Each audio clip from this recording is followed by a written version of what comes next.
So first trick is take names. तो कहते हैं कि लोगों के लिए सबसे जो इम्पोर्टेंट, सबसे जो स्वीटेस्ट साउंड है वो उनका नाम है। आई मीन जस्ट इमेजिन कि आप अपना कोई काम कर रहे हो, है ना, कुछ ना कुछ ऐसे काम कर रहे हो एंड आपका कोई नाम लेता है, एकदम से आप ऐसे देखोगे, चाहे वहां पे जितना मर्जी शोर चल रहा हो, कि आपको ऐसे जो आवाज आती है जब शोर चल रहा होता है वो आपको सुनाई नहीं देगा, बट जब आपका नेम आएगा तब एकदम से आप देखोगे। आप खुद भी सोच के देखो, अगर ये पॉसिबल होता ना कि मुझे आप सबके नाम पता है, जो भी 20-40 बंदे देख रहे हैं, कि अच्छा अंश आपको समझ आ रहा है, अच्छा क्रिश आपको समझ आ रहा है, मैं ऐसे ही बोलता लिटरली। एंड कई बार जब मैं अपने दोस्तों को ये सब चीज़ें बता रहा होता हूँ कि नेम्स लो अगर सामने वाले को इंपॉर्टेंस फील करवाना है, अगर आपको सोशली अच्छा होना है, तो वो कहते हैं कि मेरे को तो नाम्स ही नहीं याद रहते, मैं बैड हूँ नेम्स याद करने में, मैं बैड हूँ डेट्स याद करने में। ये सुनने के बाद अंदर से मैं बस एक ही चीज़ बोलता था, और धीरे धीरे जब ये बार बार मैं सुनता गया लोगों से, तो ये बाहर से भी मैं बोलना शुरू हो गया। एंड आपको भी मैं यही बताने वाला हूँ कि आपको आपकी मम्मी का बर्थडे याद है, राइट, अपने क्लोज फ्रेंड्स के नाम याद है, राइट, उनके बर्थडेज भी याद है, राइट। तो ये बस एक एक्सक्यूज है कि मैं बैड हूँ नेम्स में, बैड हूँ डेट्स में, बस आप ये बहाना मार रहे हो। ऐसा कुछ नहीं है, ये सब बहाने हैं। एक्चुअल में आप एफर्ट नहीं डालना चाहते उनका नाम याद रखने में, क्योंकि ये एफर्टफुल है ना, कि जब भी आप मिलोगे उनका नाम आपको याद रखना पड़ेगा। एंड अगर आप ज़्यादा लोगों से मिलते हो तो ये तो आप पागल ही हो जाओगे। तो अगर मैं अपना पर्सनली बताऊं, मुझे भी ये हैबिट थी नहीं पहले, बट जब मैंने इसके रिजल्ट देखे ना, कि मतलब एकदम से बंदा ऐसे हो जाता है कि मेरा नाम लिया है। अभी भी मैं जिम से आया हूँ, एक लड़का था, काफ़ी टाइम बाद मिला था मुझे, और उसको एक्सपेक्टेड भी नहीं था कि मैं उसको याद हूँ, पर मैंने कहा और कैसे हो नूर पाजी, क्या हाल है। मतलब वो एकदम से मुझे कैजुअली ट्रीट करने वाला था, पर एकदम से वो ऐसा हो गया। लिटरली अभी ये सीन हुआ है। तो नाम याद जरूर रखो, देखना लोग आपको कैसे, मतलब यहाँ तक नहीं पहुंचेंगे पर ये सिर्फ छोटी सी चीज आपको इतना लाइकेबल बना सकती है। Second trick is you know nothing. मतलब जब भी आप कोई कॉन्वर्सेशन में होते हैं ना, तो चुप करके सुनो। जैसे मैं अभी बोल रहा हूँ तो चुप करके सुनो। आपकी माइंड में जो भी चीजें चल रही है ना, उसको बंद करो थोड़ी देर के लिए। अगर आपको रेपिटेटिव लग रहा है कि जो मैं बोल रहा हूँ मेरे को तो ऑलरेडी पता है, फिर भी सुनो। अब ऑब्वियसली ये मेरे फायदे के लिए नहीं, ये आपके फायदे के लिए है, क्योंकि आपको आदत है ना सुनने की, क्योंकि आपको लगता है कि आपको लिटरली सब कुछ ही पता है। तो अगर कोई न्यू पर्सन न्यू चीज भी बता रहा होता है तो आप सुन लेते हो कि हाँ हाँ ठीक है ये मुझे नहीं पता था। पर जब इमेजिन करो वो चीज आपको पता थी, एकदम से आप बोलते हो हाँ हाँ मुझे ये पहले ही पता है, मतलब उस बंदे को बोलने का मौका ही नहीं देते, पहले ही उसको टोक देते हो, मतलब एटलीस्ट लेट हिम फिनिश। तो कल ही मैं एक सीरीज का एपिसोड देख रहा था, सूट्स नाम की, तो लिटरली ये सीन वहां पे भी हुआ। Can I talk to you about something? Sure, Donna. What's going on?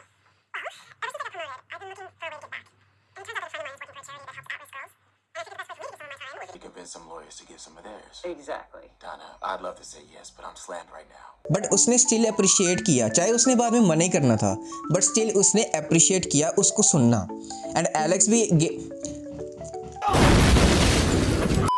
आपने ये तो सुना ही होगा कि अगर आपको लाइकेबल बनना है तो सबसे जो इंपॉर्टेंट चीज़ होती है वो होता है सुनना। तो ये चीज़ उसमें ही आता है। तो नेक्स्ट टाइम आप कॉन्वर्सेशन में जाओ, चाहे आपको वो बात पता भी है, बट स्टिल सामने वाले की एटलीस्ट इतनी रिस्पेक्ट करो कि आप उसको फिनिश करने दो। Third trick is hey your misunderstandings. कई बार ऐसा हो ही जाता है कि जो हमारे क्लोज वन होते हैं या फिर कोई भी हमारा दोस्त होता है, उनके साथ मिसअंडरस्टैंडिंग हो ही जाती है। एंड देन हम डिसाइड करते हैं कि हम तो इनके साथ कभी भी बात ही नहीं करेंगे।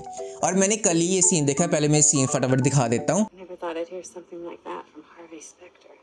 Well, if there's one thing I've come around on, when it comes to family, forgiveness is a hell of a lot better than anger. तो ये लेसन हार्वी स्पेक्टर ने तो सीख लिया, बट आपका सीखना अभी बाकी है।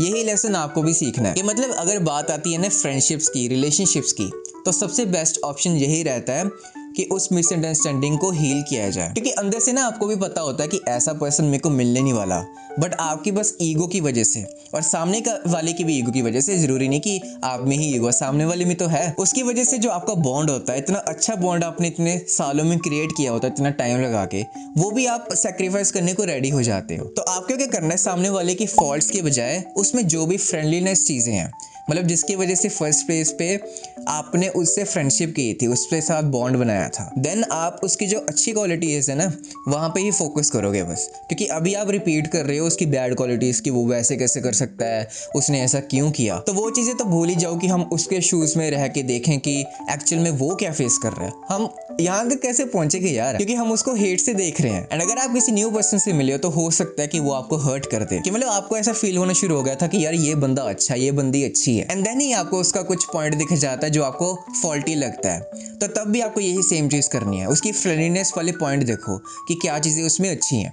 ये चीज़ आपको बहुत लाइकेबल बना देगी। आई नो ये बहुत छोटी सी चीज़ लग सकती है सुनने में, बट आपके जितने भी बॉन्ड आप फ्यूचर में बनाओगे उसको बचा लेगी अगर आप सिर्फ उसकी फ्रेंडलीनेस वाले पॉइंट्स देखोगे तो। फोर्थ ट्रिक इज कॉन्ग्रेचुलेट और कॉम्प्लीमेंट एवरीवन यू सी। तो जितने लोगों से भी आप मिलते हो, मे बी अपने घर में या फिर कहीं भी आप बाहर जाते हो, स्कूल कॉलेज जॉब जो भी है, तो जितने लोगों पे भी आप मिलते हो जो आपके क्लोज है, जिनके साथ आप एक बॉन्ड बनाना चाहते हो, उनको देखते ही कॉम्प्लीमेंट करो, उनमें फाइंड करो कि उनमें क्या अच्छा है एंड देन उसको कॉम्प्लीमेंट करो। मे बी उसने कोई शर्ट अच्छी पहनी है, मे बी उसने कोई जीन्स, कोई शूज़, कोई उसके जो स्पेक्टिकल्स हैं, मे बी उसका हेयर स्टाइल। आप खुद सोच के देखो, अगर मैं आपको देख पाता तो मैं अगर आपको कहता कि वाह यार क्या लग रहा है, ऐसा बैठा हुआ मेरी वीडियो देख रहा है, क्या लग रहा है तो ये भी तो एक कॉम्प्लीमेंट ही है, चाहे ये छोटा सा ही है। तो जब आप ये कॉम्प्लीमेंट करने की हैबिट डाल देते हो ना, तो किसी के पर्सन के सामने जब आप जाओगे ना, उसके माइंड में डोपामिन रिलीज होने लग जाएंगे, क्योंकि उसको पता है कि आप उसे पसंद करते हो। मतलब आप खुद सोच के देखो, आपको कैसे पर्सन पसंद है,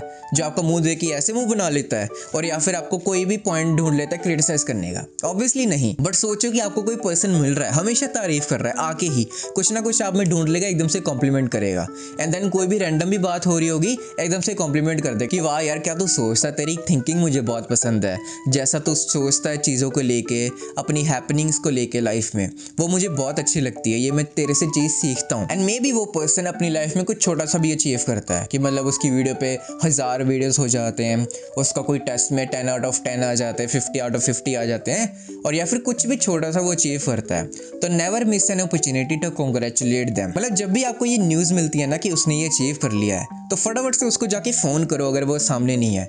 ये तो सामने है तो वो और अच्छी बात है, मतलब उसको बताओ कि कितना आप प्राउड हो उस पर, कि मैं कितना खुश हूँ, कितना तूने हार्ड वर्क किया है, मुझे पता है। I will repeat again, never miss an opportunity to congratulate और कॉम्प्लीमेंट एनीवन। तो कई बार मुझे ऐसा लगता था कि सामने वाले को ऐसा फील ना हो कि ये तो मुझे हवा में जानबूझ के उड़ा रहा है ना, फुल्लियाँ चका रहा है जिसको बोलते हैं। एंड अगर आपको भी लगता है ना कि सामने वाले को ऐसा लगेगा कि आप ओवर कॉम्प्लीमेंट कर रहे हो, कि मतलब कुछ ना कुछ उसकी तारीफ ही की जा रहे हो, तो देखो सबको तारीफ अच्छी लगती है। एंड देन जब मैं अपनी लाइफ में ये फेस कर रहा था, मैंने रियलाइज़ किया कि क्रिटिसाइज से तो बेटर है ये, कि मतलब चाहे सामने वाले पर्सन को पता लग भी जाए ना कि आप ओवर कॉम्प्लीमेंट कर रहे हो, है ना, कि जो चीज़ें वो डिजर्व भी नहीं करता, वो फिर खुश ही होगा, उसके फेस पे स्माइल ही आएगी। तो ये क्रिटिसाइज करने से तो ऑलवेज बेटर है। Fifth trick is remove all barriers. तो ये चीज़ मैंने पिछली वीडियो में भी शेयर की थी, पर इतना डिटेल में नहीं बोला था। लिटरली जो ये बैरियर्स की मैं बात कर रहा हूँ, कोई भी हो सकते हैं, कि आप नहीं, तो लिटरली जो भी बैरियर्स की मैं बात कर रहा हूँ वो कुछ भी हो सकते हैं, चाहे आप नीचे मुंह करके खड़े हो, अपनी बैक करके खड़े हो, या फिर आपने हेडफोन्स लगाए हुए हैं, या फिर आपके फेस पे स्माइल नहीं है, या फिर आपका एक ओपन बॉडी लैंग्वेज नहीं है। मतलब ये इतने बैरियर्स हो सकते हैं सामने वाले पर्सन और आपके बीच में, जो आपको पता भी नहीं है। तो आपको ये सीखना पड़ेगा कि कौन कौन से बैरियर्स हैं। आज भी ऐसे ही हुआ कि मैं मतलब ऐसा सोच रहा था कि ये जो जितने भी लोग हैं जिम में, मतलब ये वर्दी ही नहीं है कॉन्वर्सेशन के, पर जब मेरा जिम खत्म ही होने वाला था, मैंने सोचा मेरे कान दुखने लग गए टू बी ऑनेस्ट, तो मैंने हेडफोन उतारे, देन मैंने किसी के साथ कॉन्वर्सेशन की, मतलब मुझे अंदर से अच्छा फील हुआ। तो ऐसे बैरियर्स कई बार हम खुद ही क्रिएट कर रहे होते हैं, हमें पता नहीं होता, कि हम दूसरों पे ब्लेम डाल देते हैं कि ये बंदे ही ऐसे हैं, ये बात करने के लायक ही नहीं है, या फिर इसका माइंडसेट ही अलग है, हम एक्सक्यूजेस देते हैं। बट एक बार खुद ट्राई करके दे देखो, थोड़ा स्माइल लेके आओ, है ना, हेडफोन्स लगाए हो, उसको रिमूव करो, क्योंकि सामने वाले को क्या लगेगा कि आप इंटरेस्टेड ही नहीं हो अगर आप हेडफोन्स लगा के खड़े हो ऑब्वियसली, या फिर आपके हाथ में फ़ोन है, ऑब्वियसली वो चाह के भी आपके पास नहीं आ सकता फिर। तो जितने भी ये बैरियर्स हैं, जस्ट आइडेंटिफाई देम कि कौन कौन से बैरियर्स हो सकते हैं। चाहे सामने कोई गर्ल है या फिर बॉय है, उसके दिमाग से सोच के देखो, ये इंपॉर्टेंट पॉइंट है, उसके दिमाग से सोच के देखो कि क्या बैरियर्स हो सकते हैं उसके लिए, देन उसको बस ठीक करो, एंड देन देखना आपकी कॉन्वर्सेशन कितनी अच्छे से होती है, एंड देन उस पर्सन के लिए आप एक लाइकेबल पर्सन बन जाओगे। So last but not least, sixth trick is help others without expecting anything. तो अगर आपके सामने लड़का है तो मैं समझ सकता हूँ कि आप कुछ डिफरेंट फायदा सोच रहे होगे, बट अगर लड़की है तो मुझे पता है आपका ये बस एक माइंडसेट है जो आपको डेवलप करना है, कि मतलब मैं बात करूंगा, उसकी लाइफ में कोई भी वैल्यू ऐड कर दूंगा थ्रू दीज ट्रिक्स। आप ये भी ट्रिक्स यूज कर सकते हो कि कॉम्प्लीमेंट करो, बैरियर्स हटाओ, है ना। तो ये सब चीज़ें क्या करेंगे, आपकी लाइफ में तो वैल्यू ऐड करेंगे ही करेंगे, आपको अच्छा फीलिंग आएगी कि आपकी कोई एग्जिस्टेंस है सोसाइटी में, बट सामने वाले की लाइफ में भी तो वैल्यू आएगी ना किसी तरह भी। मतलब लिटरली किसी तरह भी कोई भी इंफॉर्मेशन शेयर करो, जो भी चीज़ रिलेटिव उस पर्सन को लगती है, उसकी लाइफ में वो कोई प्रॉब्लम फेस कर रहा है, हेल्प हिम विद इट। जब आपका ये एटीट्यूड बन जाएगा ना, मे बी उस टाइम आपको रिटर्न में कुछ ना मिले, क्योंकि आप उसके बारे में ऑब्वियसली सोचोगे ही नहीं। बट अगर आप ये लॉन्ग टर्म में देखोगे ना, जिन जिन पर्सन की भी आपने कहीं ना कहीं थोड़ी सी भी हेल्प की है ना, वो आपको रिटर्न में ज़रूर देंगे। बट ऑब्वियसली आप ये सोचोगे नहीं, बट वो पक्का आएंगे, देखना। ये छोटी सी चीज़ करने से आप लाइकेबल पर्सन तो बनते ही हो, बट आप सामने वाले पर्सन की लाइफ में वैल्यू भी ऐड करते हो। और एक मेन चीज़, इसका सबसे बड़ा फ़ायदा पता है क्या है? कि आप तो अपना काम करके निकल जाओगे, आप उसकी हेल्प कर दोगे, बट वो खुद आएंगे बाद में।